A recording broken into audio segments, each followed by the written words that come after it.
श्री काकभूषुंड जी महाराज गरुड़ जी से कहते हैं, गरुड़ जी महाराज मेरा जन्म अयोध्यापुरी में हुआ और मेरा भाव तो बना भगवान शंकर की उपासना का, पर हरि और अन्य देवताओं की निंदा करने लगा भगवान शंकर की आराधना। यद्यपि जन्म परम पावन अवधपुरी में हुआ और उस समय कलयुग चल रहा था, जैसे इस समय कलयुग चल रहा है, वो बड़ा ही धर्म विरुद्ध आचरण करने वाला। कल आप सुने, मनुष्य प्रायः कलयुग में रोगों से इतने पीड़ित होंगे कि भोगों की प्रबल इच्छा और भोगने की सामर्थ्य नहीं। कैसा भारी दंड, शरीर रोग ग्रसित, इच्छाएं भोगों में, सामर्थ्य बिल्कुल नहीं, इसी प्रगट में दुर्गति, प्रगट में दुर्गति।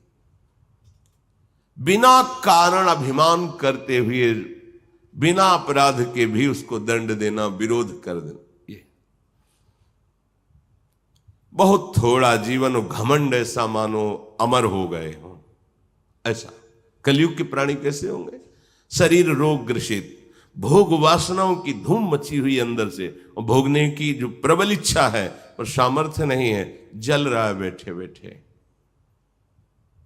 अभिमान इतना कि साक्षात मैं ही काल हूं, सबको दंड दूंगा, जरा सी बात पे लड़ जाना, पीट देना, हिंसा कर देना।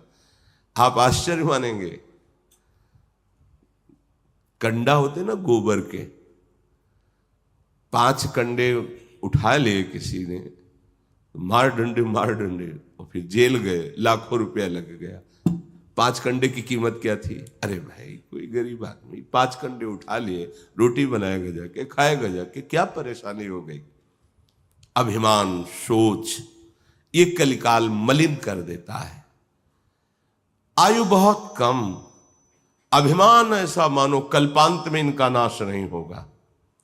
कलिकाल ने ऐसा बेहाल कर डाला, कलिकाल बिहाल किए मनुजा, नहीं मानत को अनुजा तनुजा, नहीं तोष विचार न शीतलता, सब जाति कुजाति भय मंगता, ईर्षा पुरुषाक्षर लोलुपता, भरी पूरी रही समता विगता, सब लोग वियोग विशोक है, वर्णाश्रम धर्म आचार गए।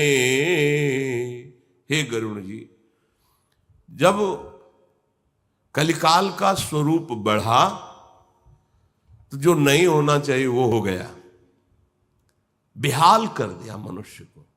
पिता अपनी पुत्री को भी, भाई अपनी बहन को भी, ये सब भेद मिट गया। इतनी बुद्धि भ्रष्ट हो गई कि जिनका पोषण करना चाहिए उनका शोषण करने लगे। अब कहां जाए, भाग के कहां जाए? जो रक्षा करने वाले वही शोषण करने लगे। कलिकाल ने ऐसी बुद्धि भ्रष्ट कर दी। ये जो लिखा है तो कुछ कुछ सुनने को मिलने लगा। अभी तो 5000 वर्ष के कुछ ऊपर ही वर्ष हुए हैं, 4,32,000 वर्ष की आयु है कलयुग की। थोड़ा और उठ के चलने दो। अभी तो ऐसा मान लो 4,32,000 में कि घुटने के बल ही चल रहा है, थोड़ा खड़ा होकर के चलने लायक हो, फिर देखो इसका और आतंक। कलिकाल बिहाल के मनुजा, नहीं मानत को अनुजा तनुजा। ये बेटी है, ये बहन है, इसकी रक्षा करना हमारा कर्तव्य है, हमारा धर्म है। ऐसा कुछ नहीं रहेगा। किसी में संतोष नहीं दिखाई देगा, विवेक नहीं दिखाई देगा, हृदय में शीतलता नहीं होगी। कौन क्या कुछ नहीं, बस सबके हृदय में ईर्ष्या बढ़ेगी। बोलने में कड़ुआ वचन ज्यादा प्रिय लगेगा बोलने में। सब कार्यों में प्रधानता लालच की होगी अंदर से। क्षमता कहां गई पता नहीं चलेगा।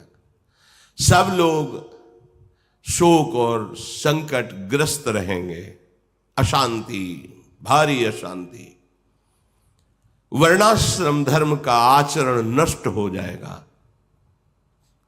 अपने समय की बात जब कलयुग में प्रकट हुई, काकभूषण जी गरुण जी को कह रहे हैं, कोई भी इंद्रियों का दमन नहीं करना चाहेगा। आज ये खाना है, अब विचार तो करो खाने योग्य है कि नहीं, नहीं तो फिर नहीं खाना, उपवास कर लेंगे, अभक्ष्य पदार्थ थोड़ी खाएंगे। जिन रसोई में, जिन पात्रों में मांस रांधा गया, उसमें चाहे आप बिल्कुल खीर, पूड़ी, कचौड़ी, रोटी, सब्जी सात्विक बनाए तो भी वो अभक्ष्य पदार्थ के समान ही आपकी बुद्धि को भ्रष्ट कर देगा। चाहे वो रिश्ते नातेदार की रसोई हो, चाहे वो किसी भोजनालय की रसोई हो, जिसमें मांस रांधा गया उस रसोई का अन्न यदि खाओगे तो आपकी बुद्धि भ्रष्ट हो जाएगी। सात्विक आहार जब नहीं तो बुद्धि का विचार सात्विक कैसे हो सकता है? तो कोई इंद्रियों का दमन करें, कोई दूसरों को अपने कमाए हुए धन से सुख पहुंचाना, जैसे बीमार पड़ा हुआ कोई सेवा करने वाला नहीं, करो, भगवान प्रसन्न हो जाएंगे, 1 का लाख देंगे, मान लेना हमारी बात। लोग कहते हैं कि मैं कैसे धनी बन जाऊं, कि हम उपाय बताते हैं आपको। अगर आप किसी भी अनाथ, गरीब, असहाय, चाहे वो पशु, पक्षी, मनुष्य कोई भी हो, आप इसकी सेवा का व्रत ईमानदारी से ले लीजिए, गौ सेवा, साधु सेवा, ऐसे जन जिनको, तो आप देख लीजिए आपका धन कैसे बढ़ता है। पर 2 दिन में ना देखिएगा, दीर्घ काल तक कीजिए और आप ऐसे धनी बन जाएंगे कि आप तृप्त हो जाएंगे। आपका हृदय कहेगा कि अब कछुनाथ न चाहे मोरे, लौकिक पारलौकिक सब सुख मिल जाएंगे। पर दिशा हमारी गलत हो गई। धनी बनना चाहते हैं लेकिन दूसरों को लूट के, दूसरों को दुख पहुंचा के, दूसरों की हिंसा करके, ये कोई धन कमाने का, सुखी होने का तरीका है?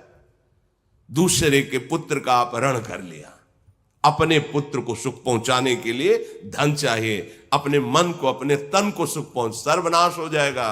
समय का इंतजार करो।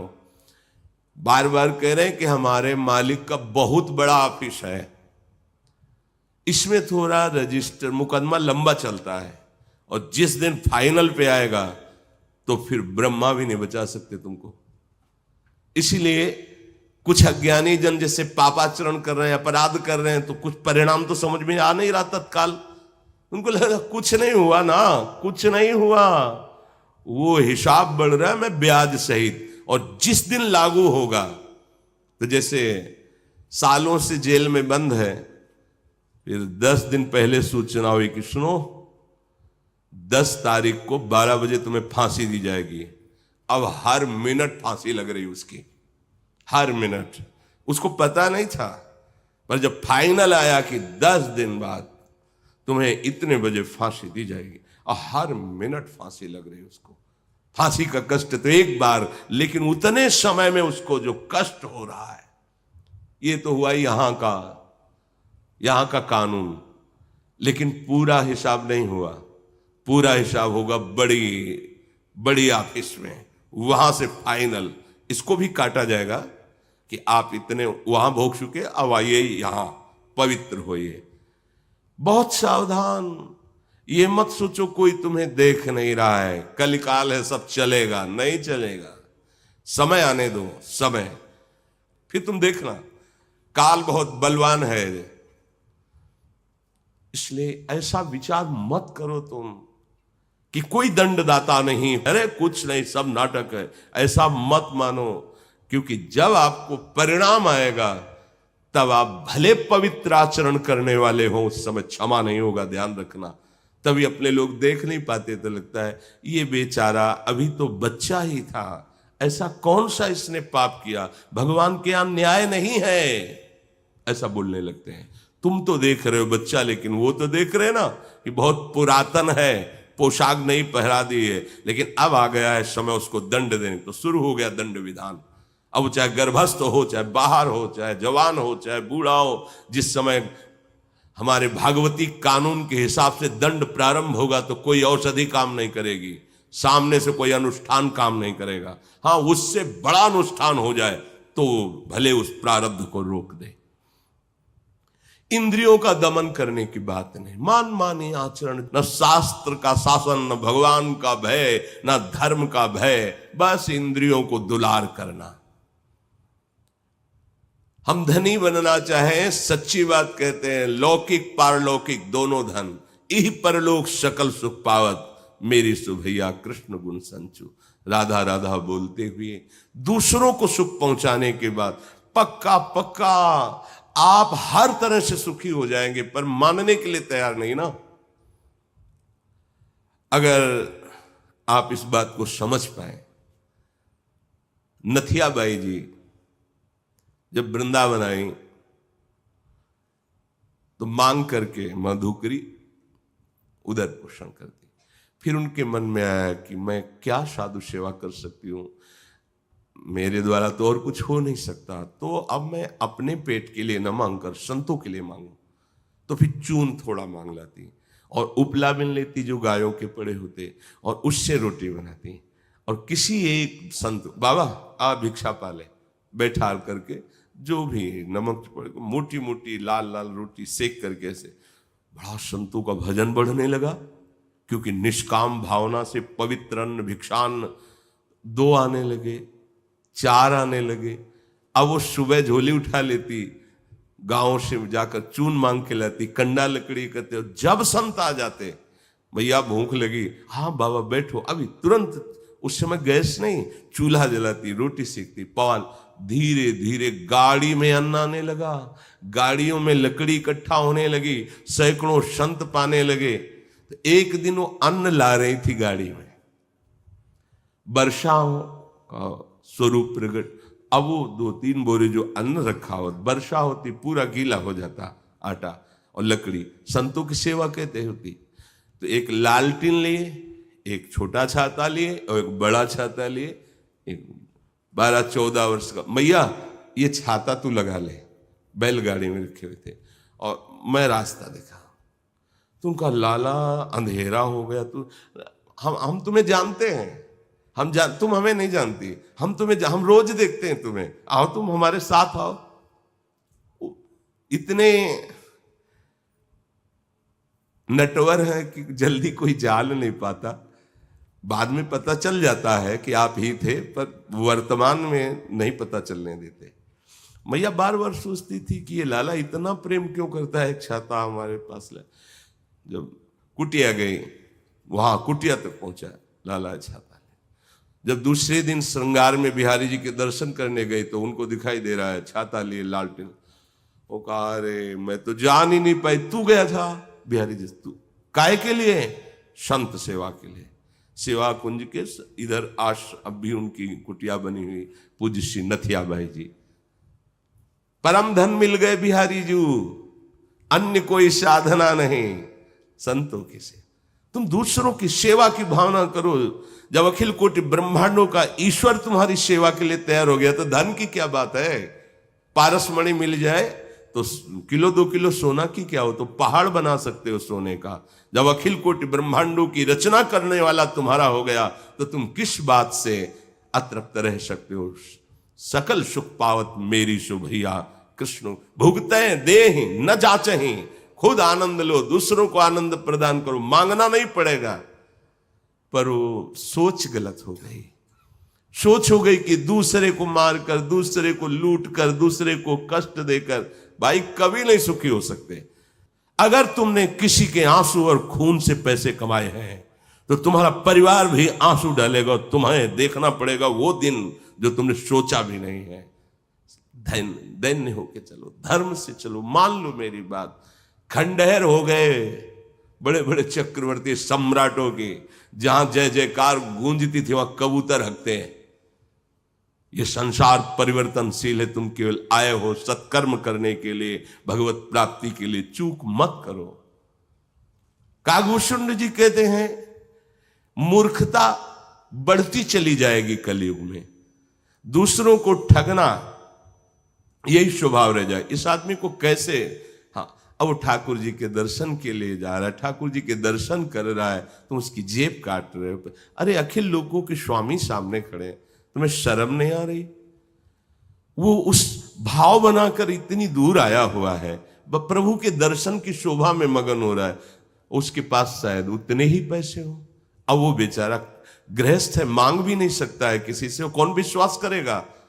अब वो कैसे अपने घर जाए, कैसी। और तुम सोचते हो मैंने 10,000 मार दिए, वो 10,000 तुम कोई भी हो, कहीं के भी हो, वो 10,000 तुम्हें कैसी स्थिति में पहुंचाएंगे। समय का इंतजार करो। अरे अच्छे कर्म करो, मेहनत करके 10 रुपए भी कमा लोगे तो उसमें भले आप भूखे रह जाओ, लेकिन आप स्वस्थ रहोगे, सुखी रहोगे, हृदय शीतल रहेगा। बाहर से भले एसी लगा लो, अंदर से जलोगे, अशांत रहोगे, दुखी रहोगे। समझो, सत्संग तुम्हारे मंगल के लिए भगवान देते हैं, उसकी बात को समझो। कलयुग में प्रायः शरीर पोषण और शरीर संभालना ही साधना रह जाएगी। देख लो काकभूषण जी के, जो पराई निंदा करने में सुख मिलेगा वो किसी और साधन में नहीं। जहां बैठे 4 लोग, बस शुरू निंदा।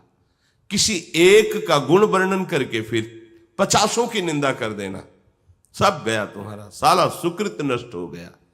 पर निंदा के कीते आवत नहीं कछु हाथ, मूर्ख पर्वत पाप को ले चल।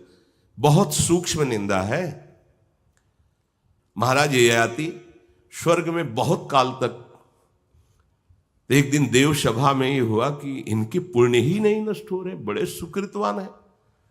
वहां एक माला पहनाई जाती है, जैसे जैसे सुकृत नष्ट होते हैं वैसे वैसे माला तेजहीन होती हुई मुरझाती है। बस जहां कुम्हलाई ता समझ में आया अब ये भ्रष्ट होने वाला है, स्वर्ग से गिरा दिया जाएगा। भारी शोक उसको, वो विमान छिन जाएगा, अप्सरा छिन जाएगी, सुख सुविधाएं नष्ट हो जाएंगी। उनका माला कुम्हलाता ही नहीं था। सभा में बैठाल करके एक दिन पूछा गया, ये देवताओं की चाल थी, और वो समझ नहीं पाए कि आप जैसा पुण्यात्मा तो हमने अभी तक नहीं देखा। इतना समय हो गया स्वर्ग में भोगों को भोगते हुए, पर आपकी माला कुम्हला ही नहीं, और अभी पुण्य तो आपने कौन सा ऐसी साधना की।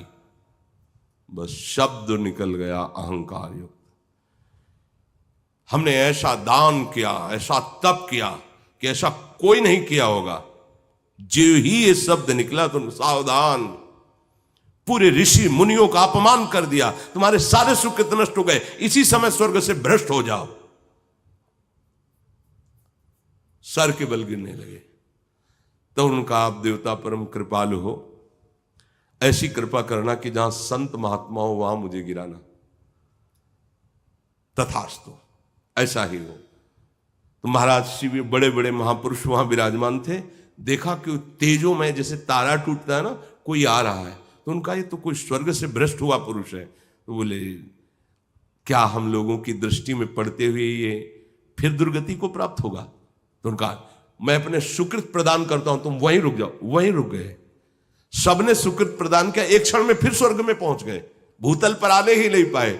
इसीलिए देवताओं ने जब, तो फिर इन्होंने भी भगवान की कृपा से मुझे, मेरी जो गलती हुई, क्योंकि साधु समागम के द्वारा अहंकार नष्ट नहीं हुआ था, इसलिए गलती हो गई। अगर मुझे साधु समागम मिल जाए तो मैं अपनी दुर्गति को रोक सकता हूं। तो इसीलिए मांगा था कि मुझे संतों के बीच में गिराना, जहां गिराना। संतों ने गिरने ही नहीं दिया। अगर हम अपनी वाणी को सावधान नहीं रखते तो बहुत जल्दी पुण्य नष्ट हो जाते हैं। हम अपने ठाकुर जी का ऐसा श्रृंगार करते हैं ना, बड़े बड़े मंदिर है ना, नहीं, मर गए, तुम्हें पता क्या कर दिया, अपनी सारी सेवा का नाश कर दिया तुमने। तुलना करके तुमने अपमान कर दिया सब ठाकुर जनों का, जितने हमारे श्री विग्रह सब का तुमने, और उसको तुम भर पाओगे।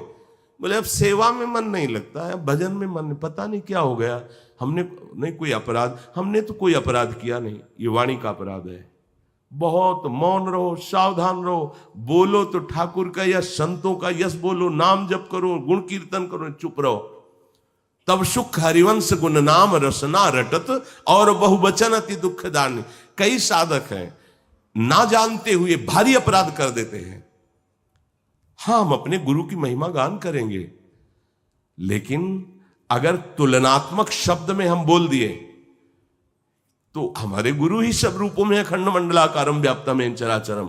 ये बात ना जान करके तुमने निंदा कर दी, अपमान कर दिया अपने ही गुरु का। गए आप अपनी निष्ठा से गए, इनके जैसा नहीं नहीं नहीं, यही सब रूपों में है, इनके जैसा नहीं, यही सब रूपों में है। अगर किसी की भी तुलना, बस गए आप, समझो इस बात को पकड़ लो, प्रार्थना है वाणी को बहुत होश में कहीं किसी से तुलना करके किसी को निम्न नीच या ऐसा साबित कर दिया तो आपकी अपने इष्ट और गुरु से निष्ठा टूट जाएगी। देख लेना, कहीं भी अपराध करो दोष आपके गुरु पर जाएगा। बहुत होश में, ये परमार्थ है। यहां ना चाहते हुए भी अपराध बन जाता है। कैसे? ऐसे वाणी से। हे, यहां तो ऐसा तो विश्व में कहीं नहीं, तुम क्या जानो कितने हृदयों में विश्व में क्या हो रहा है। भगवान को कितने प्यार करने वाले महात्मा है, ऐसे ऐसे महात्मा भगवान अधीन हुए सेवा में लगे। कोई जान पाया? ठाकुर जी वर्षों सेवा में रहे एक नाथ जी के, शिखंडिया के रूप में। जब भगवान ने जनाया तब जान पाए ना एक नाथ जी जान पाए, ना कोई जान पाया। ऐसे ऐसे महापुरुष जिनकी सेवा में भगवान लगे हुए हैं, रूप बदल करके। अपने लोग एक शब्द में महाराज की सब संतों की निंदा कर देते हैं। ऐसे नहीं, बहुत सावधान, बहुत सावधान। पर निंदक जे जग मोह बगरे, दूसरों की निंदा करने वाले बहुत मिलेंगे, सावधान। उपासक समझकर मित्रता करे, समझकर वार्ता करे, नहीं तो आप करोगे नहीं, सुनोगे तो आप खाली हो जाओगे। सुनने वाले को और गान करने वाले को दोनों को बराबर फल मिलता है। भागवतिक सद्गुण या निंदा, आपराधिक बातें करोगे सुनोगे तो दोनों की एक ही गति होगी, भागवतिक बातें करोगे सुनोगे तो दोनों की एक ही गति होगी। अगर वो मंगल गति को प्राप्त हो रहा कथन करने वाला, तो सुनने वाला भी उसी गति को प्राप्त होगा। ऐसे ही यदि हम पर निंदा पाप वाली बातें कर रहे हैं तो सुनने वाला जो सुन रहा है, यदि कान में अंगुली डाल के नाम उच्चारण करने लगे तो बच जाएगा। मानो जैसे निंदा हो रही किसी की, आप राधा राधा राधा राधा राधा राधा राधा, हम सुन ही नहीं रहे, बच गए। और उस सभा से अलग हो जाना चाहिए जहां संत शंभु श्री पद अपवादा कही सुनी तहां सुमर्यादा। हट जाना चाहिए सभा से, मर्यादा है। नहीं नहीं, लगे पाप गौ घात समाना, हरिहर निंदा सुने जे काना, लगे पाप। गौ हत्यारा जिस दुर्गति को प्राप्त होता है, प्रभु और प्रभु के भक्त जनों की निंदा सुनने वाले और करने वाले को, दोनों को ऐसा। बहुत सावधान। कलयुग में प्रायः लोग ऐसे ही मिलेंगे जो दूसरों की निंदा करने वाले हों। देखो, जो भगवत मार्ग में चल रहे हैं, बहुत संयम, जितना प्रभु बल दिए हैं उसके अनुसार वो चल रहे हैं। निंदक तो वो है, निंदा का पात्र तो वो है जो हमारा मन हमारी इंद्रियां भोगों में जा रही, प्रभु से बेमुख है। इनकी हम निंदा करें अपनी, और शासन करके प्रभु में लाएं। और जो प्रभु में चल रहे हैं उनमें कुछ त्रुटियां हो सकती, क्योंकि अभी प्रभु के मार्ग में चले हैं। अनंत जन्मों से तो माया का ही अनुसरण करते रहे। अगर प्रभु ने अपनी शरण में ले लिया है, इतना सुधार किया है, तो करुणा में जो कुछ छोटे मोटे दोष रह गए हैं वो भी सुधार देंगे। बड़े करुणा में है। पर आप निंदा करके अपने को नीचे मत गिराइए। आपको अगर लगता है कि ये सुधर जाए तो प्रभु से आप भी प्रार्थना कीजिए, प्रभु ये जन है, अगर इसका ये दोष नष्ट हो जाए तो नाथ ये आपका दिव्य पार्षद बन जाए। प्रभु मेरा भी भजन इसमें लग जाए और ये आगे महान आपका दास बने, तो इसका भी आपको पुण्य मिलेगा। आपका भजन जो दिया ना वो कई गुना बढ़कर फल देगा। पर वो कोई हिम्मत वाला ही, हृदय वाला ही सोच सकता नहीं, लगे अपना भजन इनको दे दे, फिर हमारा क्या होगा। और जब अपना भजन दे दोगे तो कई गुना बढ़कर के भजन आपके, क्योंकि आपकी सद्भावना बन गई ना, तो भगवान रीझ जाएंगे। पर ये अध्यात्म समझना कठिन है। हे सर्पों के शत्रु गरुण जी, क्या हम आपसे कहें, कलयुग में मनुष्य शरीर प्राप्त करके लोग पाप ही इकट्ठा करने लगते हैं, अवगुण ही अवगुण करने लगते हैं। किंतु कलयुग में एक सबसे बड़ा गुण है जो बिना परिश्रम के पाप नष्ट करके भवबंधन से छुड़ा दे। कृतयुग त्रेता द्वापर पूजा मख अर जोग, जो गति होई सो कली, हरि नाम ते पावहि लोग। कृत जुग सब जोगी विज्ञानी, करी हरि ध्यान तरहि भव प्राणी। त्रेता विविध यज्ञ नर करहि, प्रभु ही समर्पी कर्म भव तरहि। द्वापर करी रघुपति पद पूजा, नर भव तरहि उपाय न दूजा।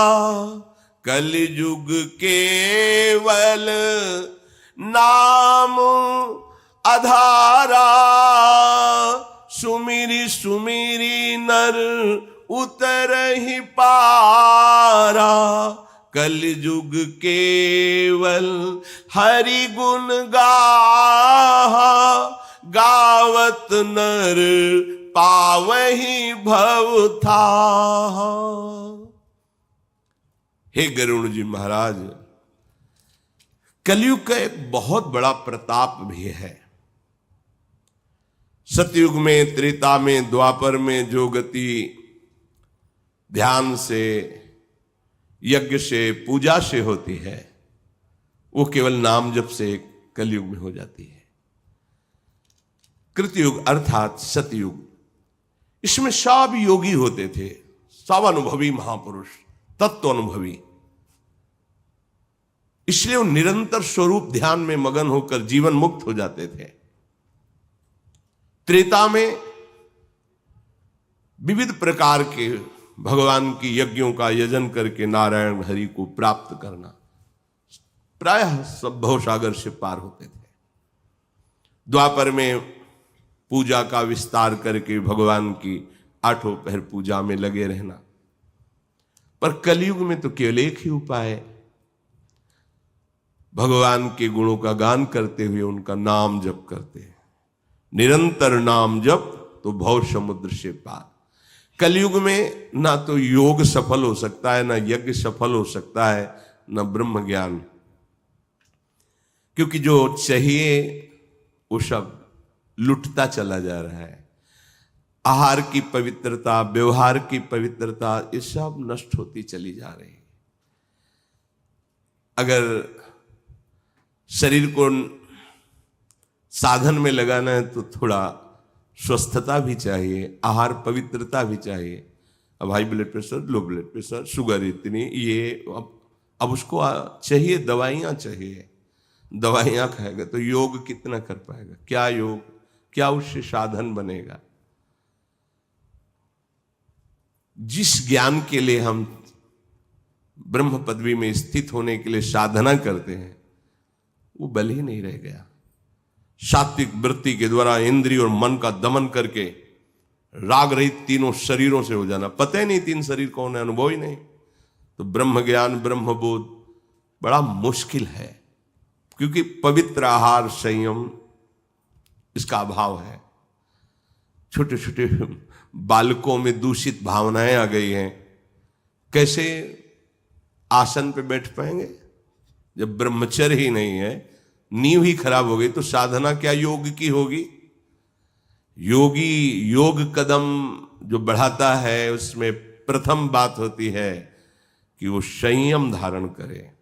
एक जगह हमने पढ़ा था कि जो योग साधना बिना गुरु के आदेश के, बिना गुरु की दृष्टि में रहे, प्रारंभ करेगा तो रोगी हो जाएगा। योग कोई साधारण बात नहीं। और अगर कहीं ब्रह्मचर्य क्षीण होने वाली बात है तो फिर योग में कदम न रखें। अब छोटे छोटे बच्चे हैं, उनको सब मोबाइल आदि का ज्ञान है, सब विषय सेवन की वृत्तियों का ज्ञान हो गया है। कैसे योग होगा? कलिकाल। कैसे यज्ञ करेंगे हम? एक बीच में सुनने को मिला था, घी में गाय की चर्बी, दूध वो ऐसे पाउडर वाउडर डाल के, वो क्या मतलब जिससे कपड़े धो जाते हैं, ऐसे उस दूध में मिला के वो बनाना, ऐसा बता रहे थे। ऐसा होता है? तो आप सोचो, हम दूध, वही दूध पिएंगे तो हमारी आंतों का क्या होगा, हमारे शरीर का क्या होगा? वो रोग ग्रसित हो जाएंगे। अच्छा, अब उनमें हम यज्ञ कैसे करें? कौन सा देवता भाग ग्रहण करेगा जब अपवित्र है? दूध अपवित्र, घी अपवित्र। जो धान्य पैदा किया जाता है उसमें जब केमिकल डाले जाते हैं, उर्वरक डाला जाता है, अपवित्र हो जाता है वो। गाय के गोबर से पड़ी हुई भूमि में जो खाद है, उससे जो अन्न होता है वो पवित्र माना जाता है। कहाँ, जब गाय को गोबर डाल के उपजाया जाता था ना, तो 6 मन 8 मन, बड़ा बीघा जिसे कहते हैं, जिसमें इस समय 60 मन 70 मन अन्न होता है उर्वरक डाल करके। यज्ञ के लिए कौन सी सामग्री रह गई है जिसके द्वारा यज्ञ किया जा सके? हे गरुण जी महाराज, ध्यान। एक सेकेंड मन नहीं टिक रहा, इंद्रियों के साथ विचरण कर रहा, बिल्कुल बिजली की तरह दौड़ लगाया। ध्यान होगा? मन मानी आहार करते हो ध्यान कर पाओगे? वो अंग्रेजी में क्या कहते हैं ध्यान को? मेडिटेशन को। ये बता रहे थे कि मेडिटेशन करते तो क्या, तुमको ये क्या होता है मेडिटेशन? बोले ऐसे। ये ध्यान के लिए बहुत संयम चाहिए। पहले आपके शरीर की, मन की अचंचलता, शरीर। अब 2 घंटे से बैठे, कोई भी हलचल शरीर में कहीं भी नहीं, ऐसे ऐसे कुछ, प्राण बिल्कुल संयमित, मन शांत, अवश्य अपने लक्ष्य पे लगाए। इष्ट में, नाम में मंत्राकार वृत्ति, बहुत समय तक आंख खुली है बंद है, शांत एकदम है।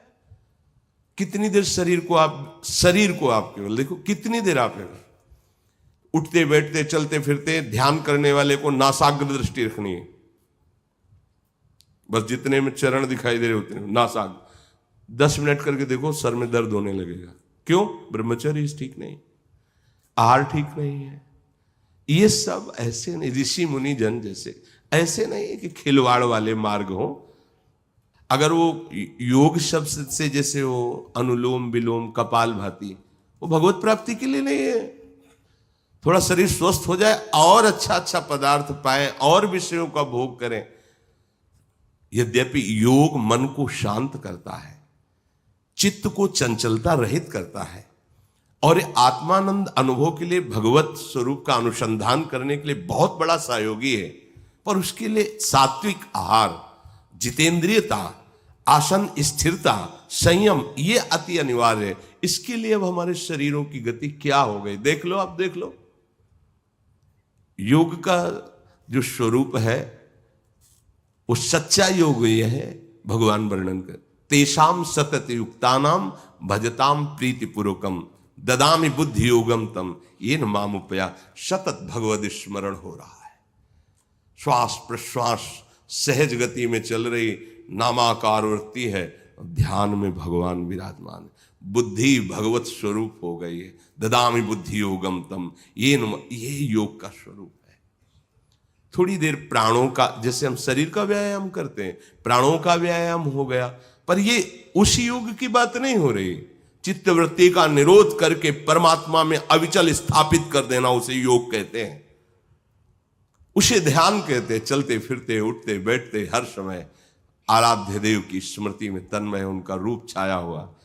प्रिय मूर्ति नयनन बसे, तेहि रस रहे समाए। कुछ और याद ही नहीं आ रहा, रूप छके घूमत। ये ध्यान की अवस्था, इसका अभ्यास, पवित्र आचरण, पवित्र इंद्रियां, पवित्र हृदय, पवित्र आहार विहार का क्या पवित्र है, क्या पवित्र है। कलयुग में जोग न यज्ञ न ज्ञाना, बस एक आधार राम गुण गाना। प्रभु के लीला चरित्रों को गाओ, सुनो, और सब भरोस तजी जो भज राम ही, प्रेम समेत गाव गुण ग्राम ही। सोई भवतर कछु संशय नाही, नाम प्रताप प्रगट कली माही। हे गरुड़ जी, जो सब भरोसा छोड़कर एक भगवान का भरोसा ले लेता है और खूब नाम जप करते हुए समय व्यतीत, कभी नाम कीर्तन, कभी गुण कीर्तन, कभी नाम जप, कभी नाम ध्यान, भरोसा प्रभु का। कहने निश्चित निश्चित वो भवसागर से तर जाता है। यही बार बार बात सत्संग में भी सार बात यही कहते हैं, भगवान का आश्रय लेकर भगवान नाम जप करते हुए परोपकार करो, दूसरों की सेवा करो, निश्चित आप परम पद के अधिकारी बन जाओगे। कलयुग का एक बहुत बढ़िया प्रताप है, ये और युगों में नहीं है। इसमें मानसिक पुण्य तो बन जाता है, पाप नहीं लगते। अगर मानसिक पाप लगते तो पता नहीं क्या दुर्गति होती। ये तो बड़ा प्रताप है कलयुग का कि मानस पुण्य होए। पुण्य से जैसे आप कहीं बाहर रह रहे हैं, आपको लगा कि कल चलेंगे वृंदावन, बिहारी जी कोई दर्शन करेंगे, परिक्रमा लगाएंगे और कुछ संतों को भोजन पाएंगे, और कल आपके सामने ऐसी परिस्थिति आ गई, वास्तविक आप चलना चाहते थे, वास्तविक आप करना चाहते थे और आप नहीं आ पाए, नहीं कर पाए वास्तविक, तो आपको पूरा पुण्य फल मिलेगा। वृंदावन आने का, परिक्रमा लगाने का, संतों को भोजन पवाने का पूरा मिलेगा। चतुराई नहीं कि आज के बाद जाके संकल्प करें कि ऐसा करेंगे, फिर देखो काम आ गया। वो अंदर से प्रभु जांच कर रहे कि पूरे आप तैयार थे, आपके पास पैसे तैयार थे, पूरा आपका पक्का संकल्प बन गया था, पूरा भाव बन गया था, पर वो ऐसी परिस्थिति आ गई कि आप नहीं, तो आपका हो गया, वो हो गया। अब आपने मन में पूरा पाप सोच लिया पर क्रिया में नहीं किया तो बिल्कुल पाप नहीं लगेगा। ये कलयुग का एक प्रताप है, पर सावधान, छूट नहीं मिल रही। कलयुग में इतना संयम नहीं कि मन संकल्प करे आप फिर क्रिया में ना उतर पाओ, तत्काल वो आपको क्रिया में उतार देगा। इसीलिए जहां मन में भी कोई पाप बात आने लगे तो उसको अवसर मत दो। राधा राधा राधा राधा राधा राधा काटो, वो काटता जाएगा। मन आपको कहेगा चुप रहो, चुप रहो, हमारी बात सुनो, आप मत सुनो, राधा राधा राधा। वो फिर धीरे धीरे पाप वासनाएं जो स्फुरित होती शांत होती जाएंगी। ये कलयुग बड़ा महिमामय भी है, जिसकी ये बातें कही गई कि बड़े अवगुण बड़े ऐसे, तो कह रहे हैं कल युग सम युग आन नहीं, जो नर कर विश्वास, गाय राम गुण गण विमल, भवतर भी नहीं प्रयास। देखो, साधना में आसनों का बहुत बड़ा संयोग है, बहुत बड़ा स्थान है। सुखासन, पद्मासन, सिद्धासन, वज्रासन, वीरासन, बड़े आसन हैं जिनमें बिल्कुल शांत बैठ करके, पीड़ा होती है शरीर में, वो वायु जो बढ़ी हुई वायु है उसका वो शमन करता है, शांत। अब इसके लिए सामर्थ्य चाहिए। देखो कितनी सामर्थ्य है, नौजवान हैं, पर ऐसे बैठने के लिए कि आप जो है 48 मिनट बिना हिले डुले बैठिए, नहीं हो सकता। अगर अभ्यास नहीं किया तो आप नहीं हो सकता। और 3 घंटा साधक के लिए है कि बिना हिले डुले 3 घंटे आप बैठे, तो उसका आसन परिपक्व होने लगेगा, प्राण संयमित हो जाएंगे, ब्रह्मचर्य पुष्ट होने लगेगा, धीरे धीरे ऊर्ध्वरेता ब्रह्मचारी बन जाएगा। सामर्थ्य 3 घंटे, पद्मासन, सिद्धासन, किसी भी आसन, मतलब ये सरल आसन तो साधकों के लिए नहीं, ये गृहस्थों के लिए, कि जैसे सुखासन में बैठ गए, ये साधकों के लिए नहीं। साधकों के लिए पद्मासन, सिद्धासन, यही आसन है, इन्हीं में प्राय अभ्यास होना चाहिए। अब सोचो कितनी देर पद्मासन, कितनी देर सिद्धासन, अभी बैठो, थोड़ी देर के बाद ये लगेगा कि टूट रही जांघें, और लगेगा कितने मिनट हुए। पूरा ध्यान अगर कह दें कि आप 30 मिनट बैठोगे तो 2-4-10 मिनट नहीं कहते, इसके बाद आपका ध्यान वहीं रहेगा घड़ी की सुई में, कब 30 मिनट हो हटाएं इसको। इतनी पीड़ा होती है, धीरे धीरे उस पीड़ा का सहकर, मतलब ये अनुभव किया गया है कि लगभग जैसे अभ्यासी है तो 40-45 मिनट तक आराम से बैठ लिया, ध्यानस्थ है, इसके बाद पीड़ा शुरू हुई, मन घसीटा उस पीड़ा में, 20-30 मिनट सहनी होगी, फिर इसके बाद शून्याकार स्थिति, शांत। अब घंटों बैठे रहो, न पीड़ा होगी और न उसका चिंतन हो, शांत। 3 घंटे बिना हिले, कहाँ है, कहाँ साधन बन सकता है ऐसे, क्या योग बन सकता है। मंजीरा उठाओ, शुरू करो राधा राधा, 1 घंटा कीर्तन करो। अब इसमें सो नहीं सकते, नहीं सोओगे। अब देखो मंजीरा राधा राधा राधा राधा राधा, इससे सीरीज मिल जाएंगे। अगर बहुत राग रागिनी आती है और प्रियाजू से अपनापन नहीं तो स्वाद नहीं होता। मानत अपनो भाग राग करत अनुराग बिन, दीखत सकल अभाग श्री हरिवंश। और कोई राग नहीं, राधा राधा। अगर रोना ना जाए तो बताना, एकांत में प्रभु को सामने करके आप कीर्तन शुरू कर दो। ये कीर्तन महामंगल कर देगा, महामंगल। गुण कीर्तन, नाम कीर्तन, कलयुग समयुग आन नहीं, जो नर कर विश्वास। अन्य युगों में बड़ी बड़ी अरे ऐसी साधना, दाहिने पैर के अंगूठे के बल खड़े होकर, इस पैर का तो संयोग ही नहीं है, ये पैर उठा हुआ है या दाहिने पैर पर इसका स्पर्श ऐसे है, अंगूठे के बल दोनों हाथ उठा करके 10,000 वर्ष तक मंत्राकार वृत्ति। यहां तो 10,000 वर्ष क्या मतलब, अगर कहा जाए 1 मिनट, तो हमें लगता है अगर अभ्यास न हो तो अंगूठे के बल पूरे शरीर को रोककर 1 मिनट हाथ उठाकर और वृत्ति मंत्र में लगाओ, अंगूठे में नहीं। कैसे ये तपस्याएं होती थी। दूब का रस, दूब में कोई रस होता है?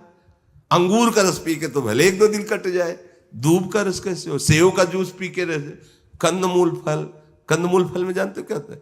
पिपरी, बरगदी, ये फलों, वहां कोई सेव संतरा थोड़ी लगे रहते थे, जंगलों में यही जंगली फल, कहीं मूल मिल गया वो भी उचित। ऐसे हड्डियां शरीर की, और उनको भी भगवत प्राप्ति दुर्लभ लिखी गई अन्य युगों में। और कलयुग में लाडली जी को भोग लगाओ, पाओ और उठाओ मजीरा, 2 घंटे 3 घंटे 4 घंटे, देखो आप साय बंध जाएगी, आपकी एक क्षमा बन जाएगा, आपकी हर इंद्री राधा राधा बोलने लगेगी। कोई ध्वनि तो ऐसी फंस जाती कि हटाओ भी तो नहीं हटती, राधा नाम की। आप खुद देखना, कोई ध्वनि ऐसी अपने आप चलने लगती। इसीलिए हर ध्वनि में राधा नाम गाते हैं कि अगर तुम्हें संसार की ध्वनियां प्रिय हैं तो लो, इसमें अमृत लगा के हम तुम्हें संसार की ध्वनि भी दे रहे हैं। ये गुनगुनाओ राधा राधा राधा राधा, भाव कुभाव अनखाल सहु, नाम जपत मंगल दिश दशहु।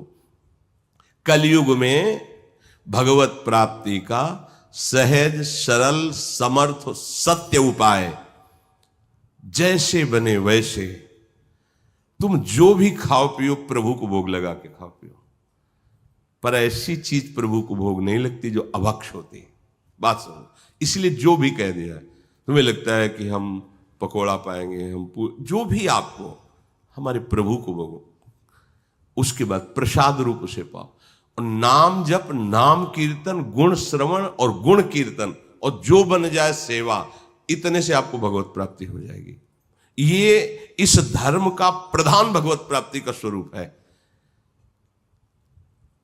नहीं, बहुत धोखा का ऐसा भाव प्रकट हो जाता है कि हम ज्ञानी हो गए या ऐसा, और समय भगवत विमुख नष्ट होता रहता है। अंदर की बात में बता रहे, बहुत सावधान।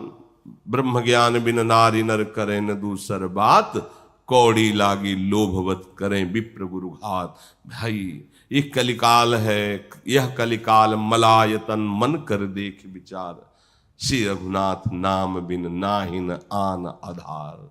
नाम नाम, जितना नाम कीर्तन कर सको, जितना नाम जप कर सको, जितनी भगवत चर्चा सुन सको, जितनी भगवत लीला गा सको, यही तुम्हें भगवत प्राप्ति करा देगी। कलयुग में यही प्रधान है। बस सार बात है भजन। कोई विश्व का विघ्न तुम्हें परास्त नहीं कर सकता। खूब नाम जप करो। कलयुग में और कोई साधन नहीं है। नाम जप नहीं चल रहा, आंख मूंदे बैठे हो, समय बर्बाद कर रहे हो। तुम्हारा ध्यान करने की क्षमता नहीं रह गई है। ध्यान करने की क्षमता नाम प्रकट करेगा। जितना गुरु मंत्र जपोगे, नाम जप करोगे, आपके करण पवित्र होंगे और भगवान कृपा करके पधारते हैं ध्यान में। वो केवल ऐसा नहीं होता कि बैठे रहते हैं ध्यान करने, भगवान पधारते हैं। वो करुणा में है ना, उनका ध्यान, जो ध्यान के विषय नहीं है वो ध्यान के विषय बन जाते हैं आकर के। इंद्रियों की सामर्थ्य नहीं, वहां ध्यान कर। खूब नाम जप करो, भगवद आश्रित रहो, जहां तक हो सके आहार शुद्ध पाओ और भगवद अर्पित करके पाओ, तो ये जीवन भजनमय हो जाएगा। शेष चर्चा आगे। श्री राधा वल्लभ लाल।